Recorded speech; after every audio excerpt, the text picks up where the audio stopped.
my mother was always trying to get me to eat, and she would come in the room and she'd say, and she's a baker, really good cook, really good baker. And she'd come in and she'd say, "Oh, Tabby, I've just baked a fresh homemade cake. Would you like some?" And I would hit the roof. I'd feel seething anger at her for even offering me that. Now, in that moment, and that happened a lot, I had a huge anger response when I had an eating disorder. It was mostly anger I would use, right?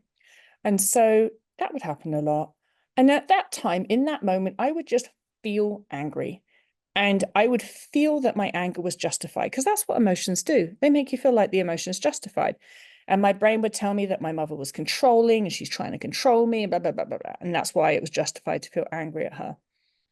And then one day, this is right towards the end, when I was starting to understand things and starting to work things out, Mum comes in, she offers me some cake. I hit the roof. She's used to it by then. She just walks out again. She walks into the next room and she offers my dad a piece of cake. And he says, "Oh, darling, that would be absolutely lovely. Thank you." And it just then clicked to me that my reaction was abnormal, and that normal response to being offered a piece of cake is to be delighted. That's normal. And I just could see, in that moment, it's like I could see that my reaction was abnormal. And I went, "Oh, I'm the weird one. It's not normal to be angry at somebody to offer you cake." And then I thought, "Oh, isn't that interesting?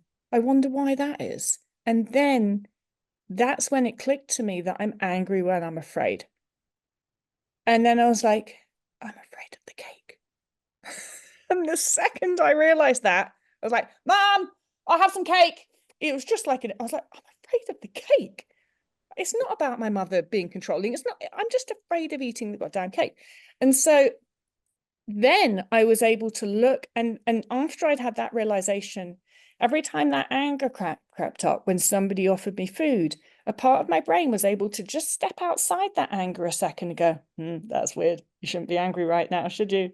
They're offering you food." And just because a part of my brain was seeing that anger, was stepped outside of that anger, then I was able to have some control over my fear response. I found for me that the second I could recognize that I was afraid, and like I said, the second you take that split second to go, "I feel angry because I'm afraid," that allows you to step outside the emotional response.